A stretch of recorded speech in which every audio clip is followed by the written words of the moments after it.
On the Health Watch tonight, many adults are stressed and anxious about disruptions that the coronavirus is causing in our daily lives, but kids might be too. You can see this playground in Winchester surrounded by police tape to keep families out. Dr. Mallika Marshall joins us again with some advice on how to talk to our children about this.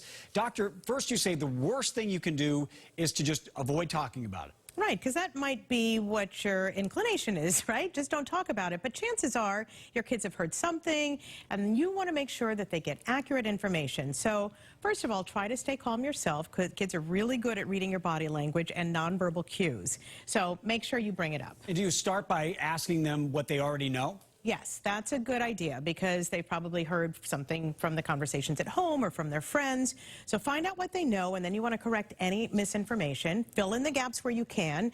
And if you don't know something, say you don't know it. You want to be completely truthful. And I imagine change your approach depending on the age of your child. That's right. So you want to use appropriate developmental language depending on their age. So for older kids, like teens, for example, you might be able to talk to them like you would an adult.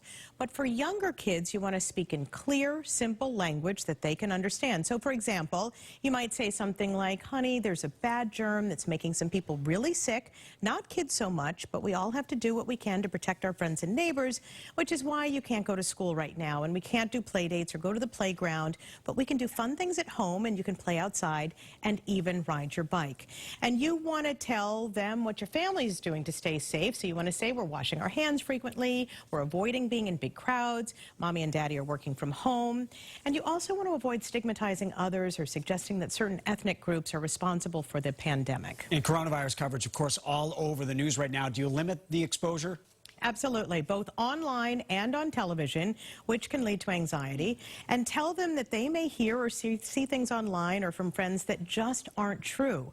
Make sure you know that you are there to answer their questions and talk whenever they're ready, and reassure them that they are safe. And I imagine, as always, routine, so important for kids. That's right. So you want to try to stick with regular meal times and bedtimes. Some parents are creating these detailed schedules and charts to try to keep their kids busy and preoccupied.